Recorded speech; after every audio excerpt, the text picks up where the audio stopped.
सर्ववेदान्तसिद्धान्तगोचरं तमगोचरं गोविन्दं परमानन्दं सद्गुरुं प्रणतोऽस्म्यहम्।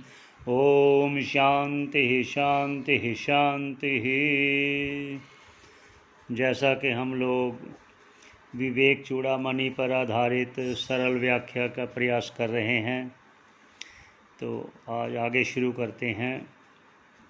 जैसा कि पहले शिष्य द्वारा पूछा गया कि कथम तरेयम भव सिंधु मेतम, ये मैं भव सागर कैसे तर पाऊँगा और मेरा क्या होगा, मेरी गति क्या होगी, अर्थात मेरे कर्म के अनुसार आगे मेरा जन्म कैसा होगा, या कथमोपाय कोई उपाय है ना जाने किंचित, मैं नहीं जानता, ऐसा गुरु के आगे प्रार्थना करते हुए। तो गुरु भी कैसा हो वो भी उन्होंने बता दिया। अब भाष्यकार स्वयं उपदेश की विधि बता रहे हैं कि गुरु को क्या कहना चाहिए, अपनी शरण में आए हुए शिष्य के प्रति क्या व्यवहार करना चाहिए, ये स्वयं भाष्यकार बता रहे हैं। तो आगे शुरू करते हैं।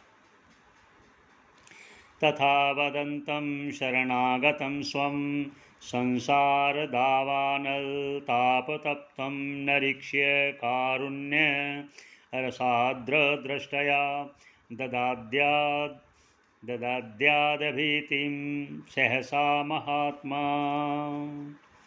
तो भाष्यकार स्वयं कह रहे हैं कि तथा मतलब इस प्रकार के शिष्य को आए हुए जो संतप्त है, संसार दुखों से तपा हुआ है, विषयों से लिप्त है, जिज्ञासु भी है, ईश्वर की प्राप्ति करने में उसके समदम श्रद्धा आदि साधन चतुष्टय संपन्न है, ऐसा। तथा वदंतम शरणागतम स्वम शरणागतम, अपनी शरण में आए हुए ऐसे जिज्ञासु को क्या कहे, संसार दावानल ताप तप्तम, जो संसार रूपी अग्नि से तपाया हुआ है, कैसा, जो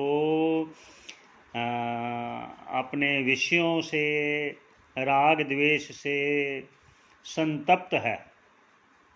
संसार दुख ही यही है, जो अविद्या राग द्वेष अस्मिता अहंकार इनसे तपाया हुआ।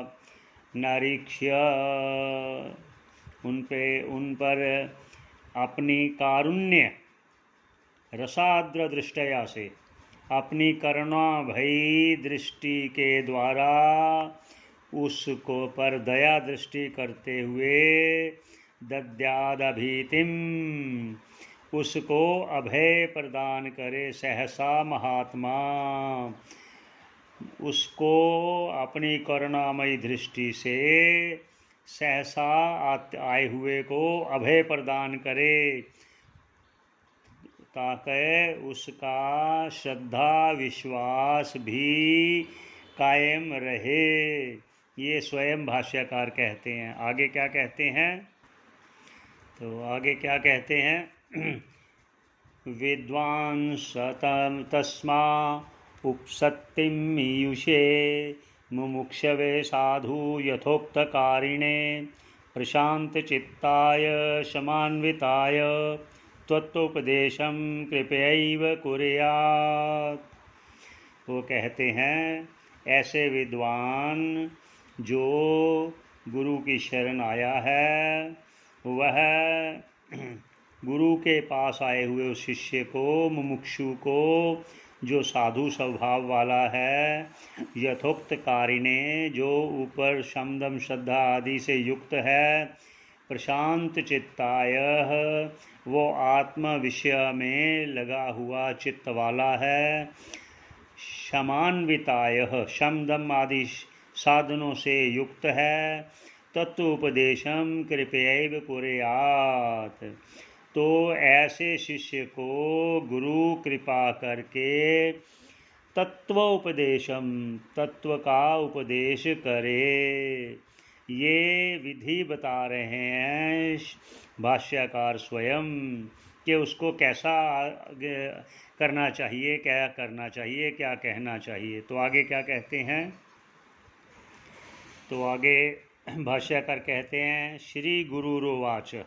अब गुरु कैसे कह रहा है शिष्य के प्रति, वह कहते हैं माँ भैष्ट विद्वंस्तव नास्ति उपायः संसार सिन्धोस्तरणेस्ति उपायः येनैव याता यतयोस्य पारं तमेव मार्गं तव निर्दिशामि। अब गुरु कह रहे हैं शिष्य को, माँ भैष्ट तू चिंता मत कर, विद्वंस हे विद्वान तब नास्ति उपाय, मैं तुम्हारे लिए उपाय कहूँगा। तू चिंता मत कर, माँ भैष्ट डर मत। जो डरा हुआ शिष्य है, जो संत विषयों से संतत शिष्य गुरु की शरण में आया है, तो गुरु के वाक्य सुनते ही वो संतुष्टि प्राप्त करता है। जब बोलता है गुरु कि माँ भैष्ट हे विद्वान तू चिंता मत कर, संसार सिंधु हो, इस संसार भव सागर को तरने से उपाय, तरने का उपाय है। ये नैव याता, जिस मार्ग को प्राप्त करके यत हो अस्य पारम, इस संसार समुद्र को पार कर गए हैं, तमेव मार्गम, वही मार्ग जिससे यति लोग संसार सागर को तर गए हैं, तमेव मार्गम, उसी मार्ग को तव निर्दिशामि, मैं तेरे लिए कहूँगा, तुम्हें वह मार्ग दिखाऊँगा। तू चिंता मत कर हे प्रिय शिष्य, तू मेरी शरण आया है, तेरा उद्धार होगा। आगे क्या कहते हैं, अस्ति उपायो महान् कश्चित् संसार भयनाशनः, येन तीर्त्वा भवम्बोधिं परमानंदम आप्स्यसि। तो आगे क्या कह रहे हैं, अस्ति उपाय महान् कश्चित् संसार भयनाशनम,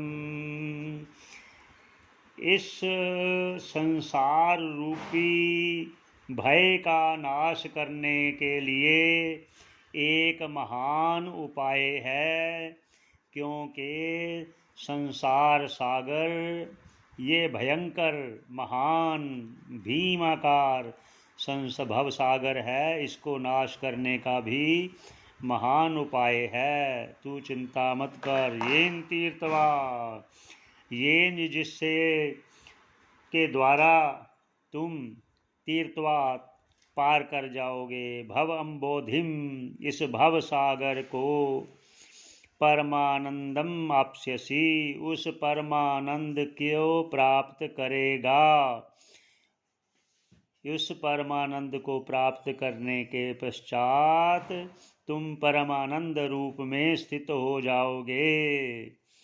यहीं पर विश्राम देते हैं। ओम पूर्णमदा पूर्णमिदं पूर्णात् पूर्णमुदच्यते पूर्णस्य पूर्णमादाय पूर्णमेवावशिष्यते। ओम शांति शांति शांति।